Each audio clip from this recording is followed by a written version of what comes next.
करकम ग्रामपंचायतीचा अनागोंदी कारभाराला कंटाळून ग्रामस्थांचे हलगीनाद आंदोलन।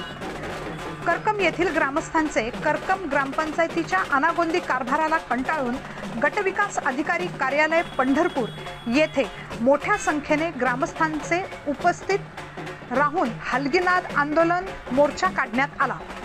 करकम इंदिरानगर येथील रहिवासी गेली 40 ते 50 वर्षापासून करकम ग्रामपंचायतीच्या सरकारी जागेवर वास्तव्यास आहेत व येथे वास्तव्यास असणाऱ्या काही लोकांना ठराव नंबर 56/7 ने दिनांक 30/9/2019 च्या अर्जावरून भोगवाटा अतिक्रमण नियमांकुल सदरील नोंद मंजूर करून करकम ग्रामपंचायतीला कंस करून काही लोकांना खुद्द मालक केलेले आहे व त्यांचा उतारा दिलेला आहे।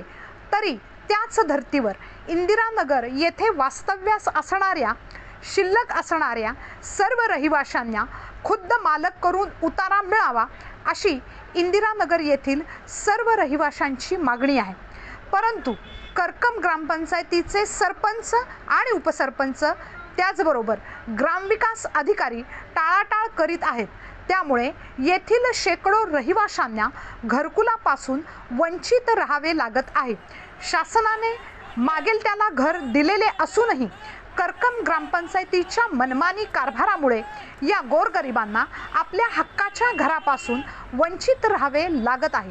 तसेच इंदिरानगर येथे शुद्ध पाणी, गटार, रस्ते, लाईट अशा भौतिक सुविधांचा अभाव आहे।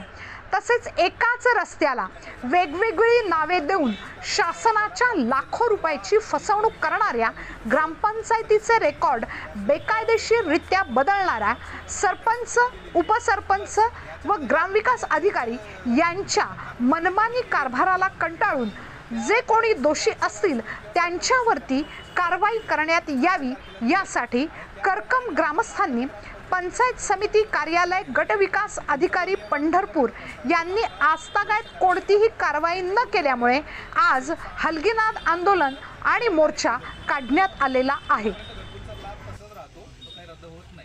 आणि प्लस याच्या व्यतिरिक्त पण ते सांगतो ज्यांना जागा खरेदी करण्याची असेल त्याला शासनाची दीनदयाल उपाध्याय योजना आहे, त्याला 1 लाख रुपये मिळतात।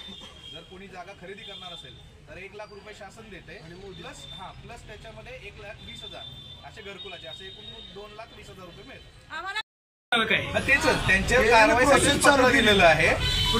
मी सरपंच आणि ग्रामसेवक देऊन तुम्हाला 8 ते 9 मिनिट झालं विश्व मॅडम दिसतो त्यावर काय कारवाई नाही। 8-9 मी नव्हतो, मला नाही सांगता येणार, पण आताचं जे आहे कालच्या तुमच्या निवेदनाप्रमाणे आपण सरपंच ग्रामसेवकांना नोटीस काढलेली आहे आणि यांचं जर चुकीचं झालं असेल तर त्यांच्याही पैसे वसुलीची आम्ही कारवाई करणार। तुम्हाला पाहिजे पुरावा मी दिलेला आहे जोडून उतारा दिलेला आहे सगळी। ग्रामपंचायतकडून प्रस्ताव किती दिवसात घेण्यासाठी प्रयत्न करा वरती झेडपीला पाठवा ना तुमचे ग्राम झेडपीला आम्ही पुढे पाठपुरावा करू, पण ग्रामपंचायत किती दिवसात प्रस्ताव घेणार म्हणजे चौकशीचं म्हणता का पुढच्या आठवड्यामध्ये आपण घेणार। आता आम्ही कलेक्टर कडे जाऊन सगळं आणलेलं आहे, मी ती सगळं झालेलं आहे, कागद खाली आलंय।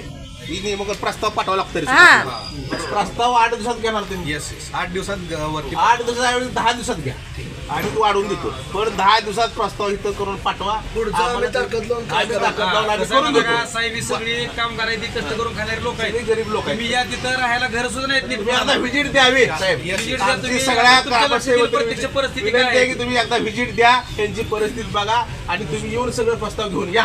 ज्यांना हे खरोखर गरजू आहे म्हणून यांना घरकुलचा लाभ मिळालाय। पहिली गोष्ट शासनालाही तुमचा कुठला लाभ काढून घ्यायचा नाहीये, पण शासनाची एकच लाभार्थ्याकडनं अपेक्षा काय असते की लाभार्थी जागा असावी, बाकी पैसे आम्ही देतो। उलट जागा खरेदी करायला पण पैसे आता शासन द्यायला लागलं। त्यामध्ये ओबीसी म्हणजे आता विजयंती समाजाच्या पण याच्यामध्ये मोदी आवास म्हणून जी ओबीसीची योजना आहे राज्य शासनाची त्याच्यामधून पण लाभ देता येतो आपल्याला, काही अडचण येणार नाही। जागेचं फक्त प्रायव्हेट जागा मिळत नाही, ती शहर मोठं झालंय आता, शहरात टाईप पंचायत प्रस्ताव आहे आमचा, पण तोपर्यंत तुमचा प्रस्ताव व्हावा आमचा। आम्ही 8 दिवसात प्रस्ताव घ्या, आम्ही पुढची ताकद आम्ही लावतो। आम्ही थांबा भुजबळ साहेबाला ते आपण पत्र दिलेलं होतं का की भुजबळ साहेब मी याच्या अगोदर कसं ती म्हणला सगळं झालंय तुम्ही येऊ नका, सुनावणी करून टाकले म्हणला का बर माझं नाव अर्ज होतं ना, मला सांगायचं होतं।